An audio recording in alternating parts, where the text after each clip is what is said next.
Navbatdagi shohona darvozamiz Farg'ona viloyati Dang'ara tumaniga olib kelib o'rnatdik, hurmatli obunachilar.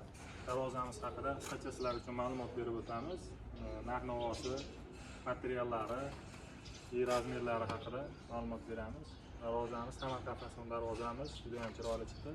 Yaqindan bir qator aylantirib ko'rsatib qo'yasiz.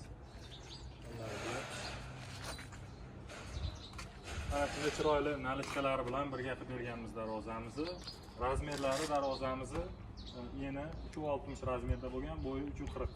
Darvozani o'zi mana shu yerdan chekkasigacha, отдельный mana bu nalichkalari chiqqan. Tashqariga 10 sm, yoniga 30 sm dan nalichka qilib berganmiz.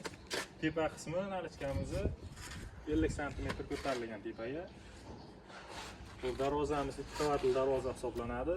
Birinchi qavati 2 lisdan bo'lgan, ikkinchi qavati yong'oqli, 1 lisdan bo'lgan. Ichiga stiklovat tashlanib, baquvvat holatda qilganmiz. Darvozamiz juda ham chiroyli chiqdi. Kimda kimga shunaqa chiroyli darvozalar kerak bo'ladigan bo'lsa, ekranning pastki qismida nomerlarimiz bor. Telegram, WhatsApp, ijtimoiy tarmoqlardan yozsalaring, barcha turdagi fasollarimiz bor, tashlab beraveramiz. Xulosa bu darvozamizni narx-navosi albatta hammaga qiziq. 1 kvadrat metrni 1 million 300 ming so'mdan olib kelib o'rnatib berdik. Darvozamizga o'zlaring kommentariyada baho berib qo'yaverasizlar. Bir qator oferlarni ham ko'rsatib qo'ying darvozamizga.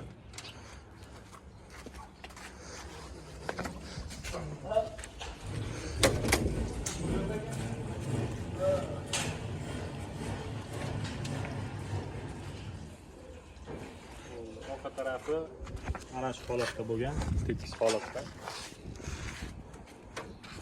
Xizmatlarimiz O'zbekiston bo'ylab barcha viloyatlarga dastlab ko'rsatmalarimiz bor. Bemalol aloqaga chiqib ko'rasizlar. Xudo xolasa chiroyli qilib, ishlarni tez va sifatli qilib bitirib beramiz. Videoni oxirigacha ko'rganlar bittadan like tugmasini bosib qo'ysalaring xursand bo'lamiz. Sog' bo'lasizlar, salomat bo'lasizlar.